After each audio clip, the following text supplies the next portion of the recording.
उच्च आश्रम में स्थित मनुष्य का उसे छोड़कर पूर्व आश्रम में लौट आना नहीं बन सकता, क्योंकि शास्त्रों में पीछे न लौटने का ही नियम है। श्रुति में आश्रम बदलने का जो क्रम कहा है उससे यह विपरीत है और इस प्रकार का शिष्टाचार भी नहीं है।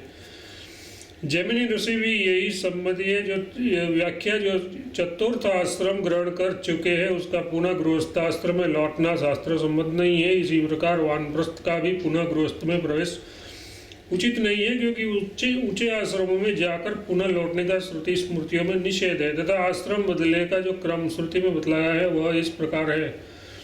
ब्रह्मचर्य को पूरा करके गृहस्थ हो, गृहस्थ से वानप्रस्थ हो और वानप्रस्थ से संन्यास ले, अथवा दूसरे प्रकार से यानी ब्रह्मचर्य से या गृहस्थ से अथवा वानप्रस्थ से आश्रम संन्यास ले।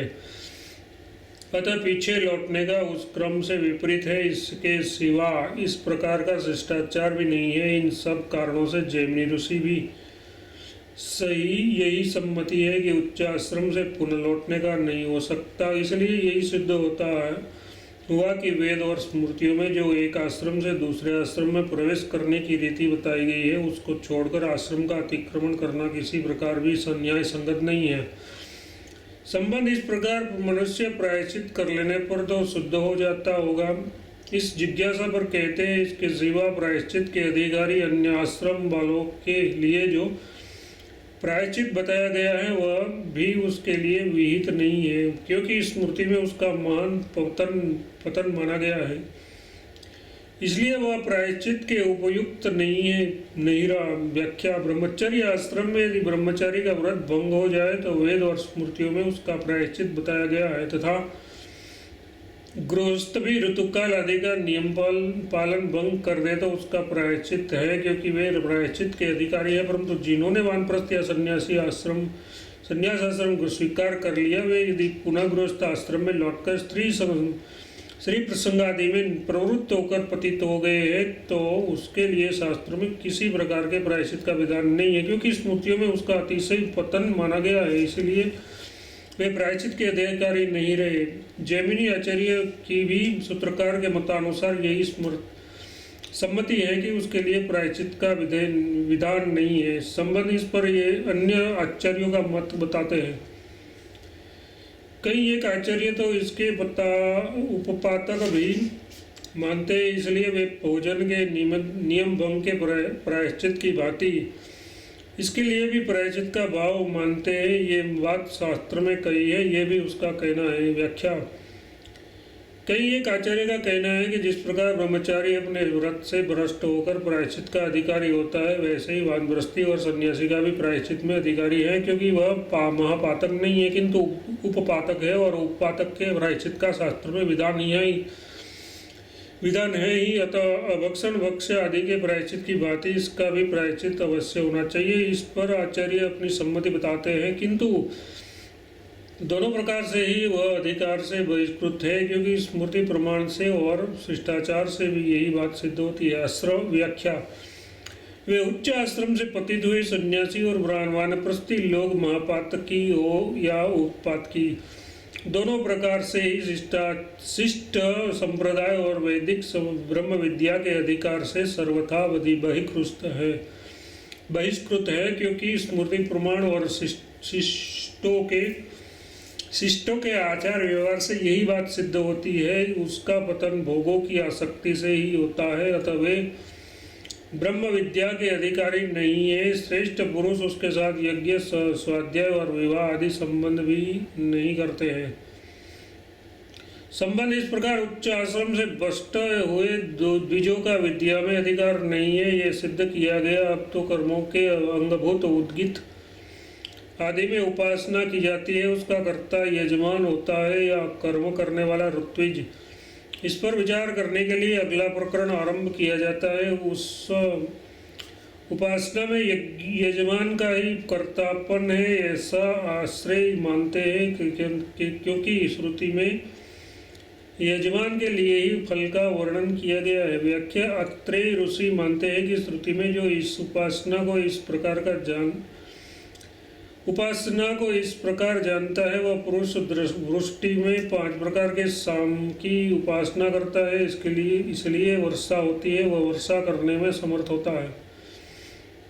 बृहदारण्यक में प्रस्तोता द्वारा की जाने वाली अनेक प्रार्थनाओं का उल्लेख करके अंत में उद्गाता का कर्म बताते हुए कहा है कि उद्गाता अपने या यजमान के लिए उसकी कामना करता है, उसका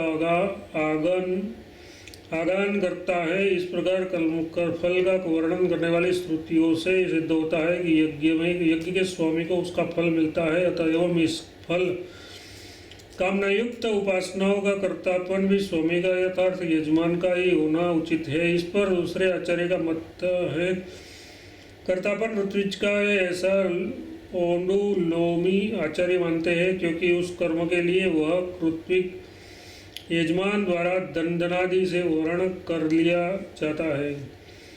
व्याख्या आचार्य ओडुलोमी ऐसा मानते हैं कि कर्तापन यजमान का नहीं किंतु ऋत्विक का ही है, तथापि फल यजमान को मिलता है क्योंकि वह ऋत्विज उस कर्म के लिए यजमान के द्वारा दंडनादि से वर्ण कर लिया जाता है। अतः वह दाता द्वारा दी हुई दक्षिणा का ही अधिकारी है, उसका फल में अधिकार नहीं है। संबंध सूत्रकार श्रुति प्रमाण से अपनी सम्मति प्रकट करते हैं। श्रुति प्रमाण से भी औंडुक लोमिक का ही मत उचित सिद्ध होता है। व्याख्या यज्ञ का ऋत्विज जो कुछ भी कामना करता है वह निस्संदेह यजमान के लिए ही करता है। इसलिए इस प्रकार जानने वाला उद्गाता यजमान से कहे कि मैं तेरे लिए किन किन भोगों का आगान करूं इत्यादि श्रुतियों से भी कर्म का कर्तापन ऋत्विक का और फल में अधिकार यजमान का सिद्ध होता है। संबंध इस प्रकार प्रसंगानुसार सकाम उपासना के फल और कर्तापन का निर्णय किया गया। ब्रह्म विद्या का अधिकार किसी एक ही आश्रम में है या सभी आश्रमों में है, इस बात का निर्णय करने के लिए अगला प्रकरण आरंभ किया जाता है। ब्रह्म विद्या संबंधी साधनयुक्त साधक के लिए बालकपन और पांडित्य के साथ कहा हुआ जो तीसरा मौन साधन है वह निषेध है, विधेय है, क्योंकि उसका दूसरे सहकारी साधन के रूप में विधान है। दूसरे स्थल में कहे हुए विधि वाक्यों की बातें एक पक्ष को लेकर यह भी विधि है। व्याख्या कहोल ने याज्ञवल्क्य से साक्षात परब्रह्म का स्वरूप पूछा। उसके उत्तर में याज्ञवल्क्य ने सबके अंतरात्मा परमात्मा का स्वरूप संकेत से बात बताकर कहा कि जो शोक मोह भूख प्यास बुढ़ापा और मृत्यु से अतीत है वह परमात्मा है। ऐसे इस परमात्मा को जानकर ब्राह्मण पुत्र कामना धन कामना तथा मान बढ़ाए और स्वर्ग संबंधी लोक कामना से विरक्त होकर भिक्षा से निर्वाह करने वाले मार्ग से विचरता है। इसके बाद इन तीनों कामनाओं की एकता करके कामना मात्र को त्याज्य बतलाया और अंत में कहा कि वह ब्राह्मण उस पांडित्य को भलीभांति समझकर बाल्य भाव से स्थित रहने की इच्छा करे, फिर उससे भी उपरत होकर मुनि हो जाए, फिर वह मौन और अमौन दोनों से उपरत होकर ब्राह्मण हो जाता है, यथार्थ ब्रह्म को भलीभांति प्राप्त हो जाता है इत्यादि। इस प्रकार में संन्यास शास्त्र में परमात्मा की प्राप्ति का वर्णन किया गया है। इस वर्णन में पांडित्य और बाल्य भाव के अंत में जो तिष्ठा सहित मतलब स्थित रहने की इच्छा करे वो ये विधि वाक्य है, परंतु मुनि शब्द के बाद कोई विधि नहीं है। इसलिए सूत्रकार का कहना है कि जिस प्रकार अन्यत्र कहे हुए वचनों में स्पष्ट विधि का प्रयोग न होने पर सहकारी भाव से एक के लिए प्रयुक्त विधि वाक्य दूसरे के लिए भी मान लिए जाते हैं, वैसे ही यहाँ भी पांडित्य और बाल्य भाव इस दो सहकारी साधनों से युक्त साधक के प्रति उसके साथ कहे हुए इन तीसरे साधन मुनि भाव के लिए भी विधि वाक्य का प्रयोग पक्षांतर से समझ लेना चाहिए।